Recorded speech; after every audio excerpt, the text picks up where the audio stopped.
नमस्कार। बहुत स्वागत है आप सभी दर्शकों का धनु राशि के लिए सूर्य राशि परिवर्तन के इस वीडियो में।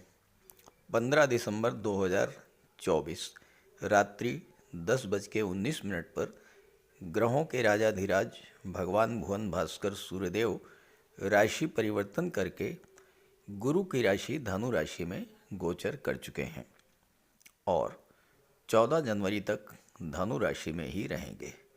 सूर्य के धनु राशि में गोचर के साथ ही धनु खरमास की शुरुआत भी हो जाएगी। खरमास में सभी शुभ कार्य वर्जित होते हैं। सूर्यदेव जब भी गुरु की राशि में गोचर करते हैं, धनु में या मीन राशि में, तो सभी शुभ कार्य वर्जित हो जाते हैं। ये स्थिति 1 माह तक बनी रहेगी। 15 दिसंबर से 14 जनवरी तक कोई भी शुभ कार्य नहीं करना होगा। अब कौन कौन से कार्य वर्जित होंगे ये समझें। देखिए, विवाह और विवाह से संबंधित सभी कार्य वर्जित रहेंगे। विवाह है, सगाई है, रोका है, तिलक है, इस तरह के सभी मंगल कार्य वर्जित होंगे। नए मकान का निर्माण, नए मकान में गृह प्रवेश, भूमि पूजन, इस तरह के कार्य भी वर्जित रहेंगे। नए व्यापार व्यवसाय की शुरुआत करना भी वर्जित होता है। कर्णवेद, मुंडन, द्विरागमन जैसे कार्य भी वर्जित हो जाते हैं। लेकिन जो कार्य पहले से शुरू कर दिया गया है उसको करते रहने में कोई बाधा नहीं है। जैसे आपने मकान बनवाना पहले से शुरू कर दिया है तो आप मकान बनवाते रहिए, कोई फर्क नहीं पड़ता। जो कार्य अति आवश्यक हो, जिसे टाला नहीं जा सकता, जैसे किसी की सर्जरी है, किसी का ऑपरेशन कराना है, या बच्चे के जन्म से संबंधित कोई भी कार्य है, तो इस तरह के कार्य खरमास में भी होते रहेंगे। सूर्य के राशि परिवर्तन का मेष से मीन राशि के जातकों के जीवन पर क्या प्रभाव पड़ेगा, इसी का विश्लेषण करेंगे। और इसी क्रम में इस वीडियो में धनु राशि के जातकों पर सूर्य राशि परिवर्तन का क्या प्रभाव होगा, इस पर चर्चा करेंगे। ये विश्लेषण आपकी चंद्र राशि के आधार पर किया जा रहा है और वीडियो के अंत में मैं आपको सूर्यदेव के उपाय भी बताऊंगा। तो ये है धनु राशि के जातकों की कुंडली। सूर्यदेव का गोचर आपके लग्न भाव में है। सूर्य नवम भाव के स्वामी होकर के आपके लग्न के भाव में गोचर कर रहे हैं। भाग्य का स्वामी अगर लग्न में गोचर करे और वह भी सूर्य जैसा ग्रह, तो भाग्योन्नति का इससे अच्छा समय कोई हो ही नहीं सकता। धनु राशि के लिए सूर्य प्रबल योग कारक हैं और आपके लग्न में सूर्य का गोचर है। लग्न भाव होता है आपका व्यक्तित्व।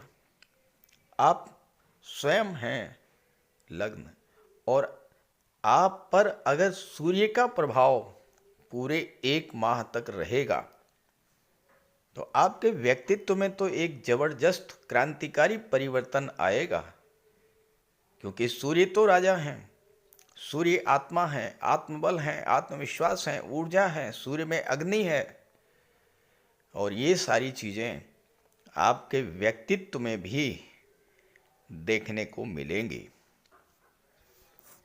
अभी तक सूर्य का गोचर 12वें भाव में था।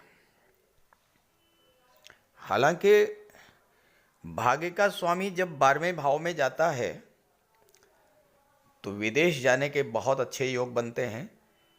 उच्च शिक्षा के लिए भी बहुत अच्छा रहता है। विदेशों से धन का भी लाभ होता है, ऐसा नहीं है। लेकिन 7 दिसंबर से पहले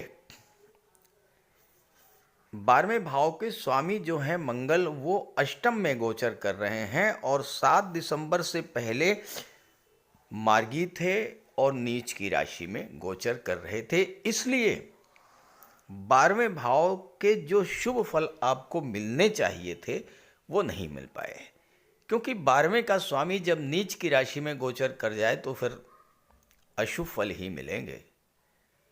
हालांकि 7 दिसंबर के बाद मंगल वक्री हो गए और जैसे ही वक्री हुए तो फिर उच्च के समान फल देना शुरू कर दिए, और अब तो सूर्य भी यहाँ पर आ चुके हैं। लेकिन पिछले 1 महीने में धन संबंधी जो समस्याएं आपके जीवन में आईं, कुछ न कुछ फालतू के खर्चे आपके बढ़े होंगे, कोई विवाद हुआ होगा, स्वास्थ्य खराब हुआ होगा, हो सकता है कि घर के किसी सदस्य को अस्पताल में एडमिट होना पड़ा हो। खास करके जो सीनियर सिटीजन हैं, जो ओल्ड एज के हैं, जिनको heart problem, angina pain, blood pressure या ब्लड से संबंधी कोई समस्या थी, उनके लिए पिछला माह बहुत अच्छा नहीं रहा होगा। मंगल अष्टम भाव में है और 8वां भाव आकस्मिक घटनाओं का होता है। मंगल ब्लड और सर्जरी के कारक हैं। 7 दिसंबर से पहले जब तक मंगल नीच की राशि में थे, नीच की राशि में अब भी हैं, लेकिन अब वक्री हो गए हैं, इसलिए उच्च के समान फल दे रहे हैं। 7 दिसंबर से पहले हो सकता है कि किसी जातक का ऑपरेशन भी हुआ हो या कोई चोट चपेट, एक्सीडेंट, दुर्घटना की स्थिति भी बनी हो। लेकिन अब उन स्थितियों से आपको बाहर निकालेंगे सूर्यदेव, क्योंकि भाग्य के स्वामी हैं।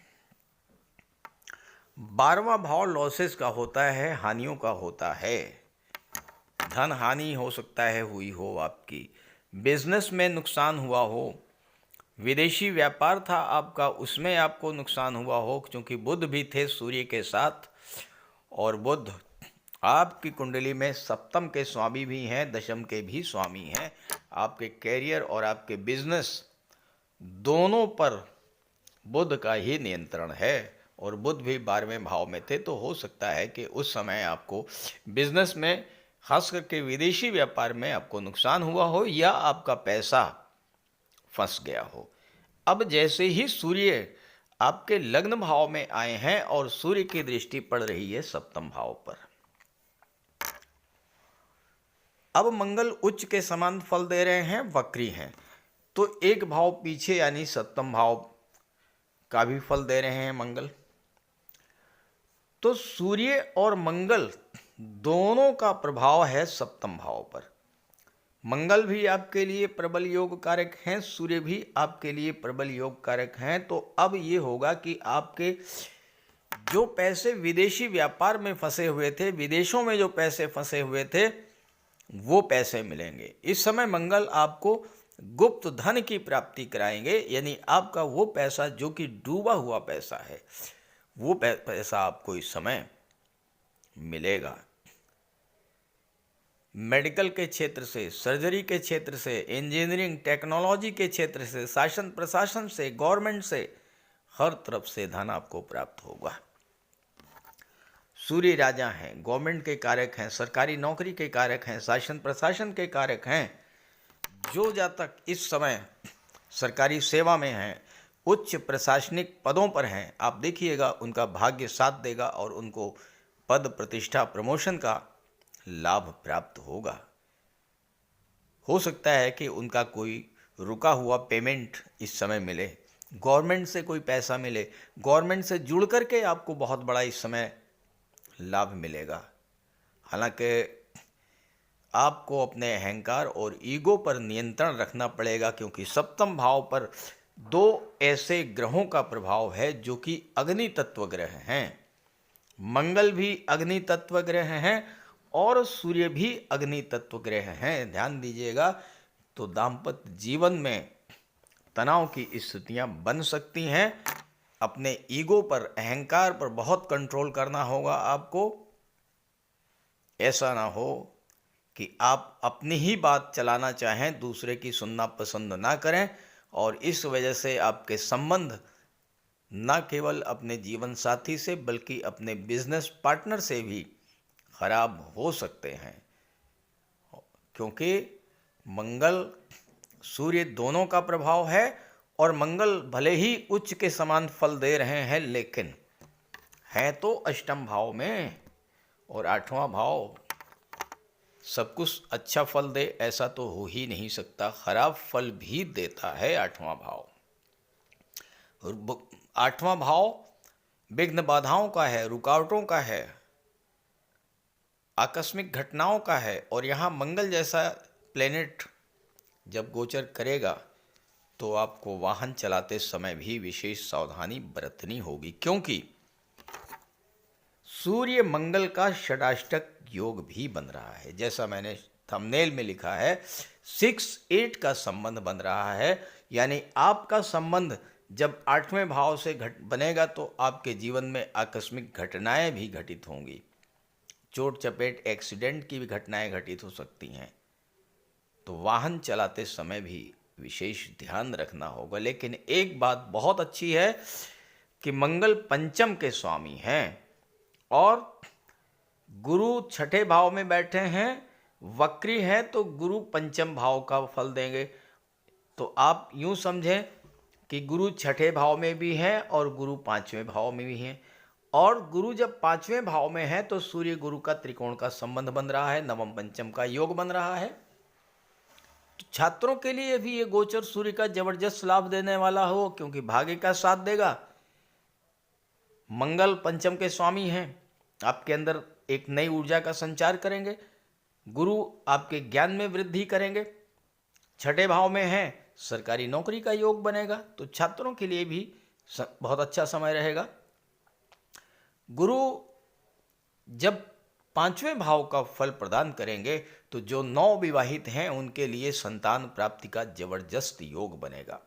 और ध्यान दीजिएगा कि सूर्य और गुरु का प्रभाव अगर पंचम भाव पर है और संतान की प्राप्ति हो या संतान की आप प्लानिंग कर लें, तो वो संतान सूर्य के समान तेजस्वी और गुरु के समान ज्ञानवान, बुद्धिमान, धर्म में रुचि रखने वाला और भव्य व्यक्तित्व का स्वामी होगा। ऐसी संतान, क्योंकि वो यही जन्म कुंडली लेकर के पैदा होगा और परम भाग्यशाली होगा, और उसके जन्म लेते ही न केवल आपकी, आपके परिवार की भी भाग्योन्नति होगी। यहाँ पर गुरु छठे में है, पंचम का भी फल दे रहे हैं, सूर्य भाग्य भाव में है, भाग्य का फल दे रहे हैं। तो ये जो गोचर काल है सूर्य का, ये आपके जीवन में एक बहुत बड़ा परिवर्तन लेकर के आएगा। इस गोचर का आपने अगर पूरा लाभ लिया तो आप देखिएगा, इसके बाद आप खुद महसूस करेंगे कि आपके अंदर कितना बड़ा परिवर्तन लेकर के आए हैं सूर्यदेव। क्योंकि जब लग्न में सूर्य का गोचर हो, यानी आप पर सूर्य का प्रभाव हो, तो फिर कहना ही क्या है। लेकिन ज़्यादा से ज़्यादा लाभ आप ले पाएँ, क्योंकि सभी 12 राशियों में जहाँ तक मेरी सोच है, धनु राशि से ज़्यादा बेहतर फल सूर्य किसी को नहीं दे रहे हैं, क्योंकि भाग्य के स्वामी होकर के लग्न में बैठे हैं, भाग्य को चमका देंगे, सफलता ही सफलता आपको मिलेगी। तो इस गोचर का लाभ उठाइए और सूर्यदेव का उपाय जरूर कीजिएगा। बात करते हैं उपायों पर।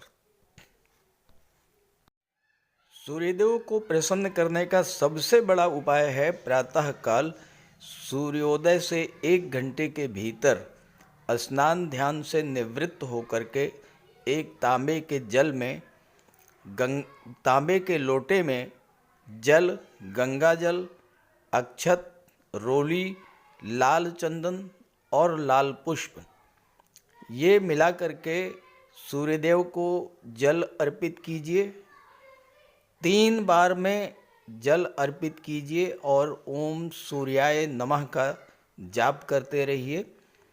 इसके बाद एक लाल आसन पर बैठ जाइए और गायत्री मंत्र का जाप कीजिए। सूर्य पिता के कारक होते हैं। अपने पिता का सम्मान कीजिए, पिता का आशीर्वाद प्राप्त कीजिए। भूल करके भी अपने पिता का अपमान मत कीजिए। अगर आप कर सकें तो रविवार को व्रत रखें, सूर्यदेव को जल अर्पित करें और लाल रंग के वस्त्र, गुड़ या चने की दाल का दान करें। पीले रंग के वस्त्र धारण करें और पीले रंग के ही खाद्य पदार्थों का सेवन करें। भगवान विष्णु की पूजा करें। जब भी घर से बाहर जाएं, थोड़ा सा मीठा खाकर उसके ऊपर पानी पीकर घर से बाहर निकलें। आदित्य हृदय स्तोत्र का पाठ करें और गायत्री मंत्र का जाप करें। इन सब उपायों को करने से सूर्यदेव प्रसन्न होंगे और सूर्य के सभी लाभ आपको प्राप्त होंगे।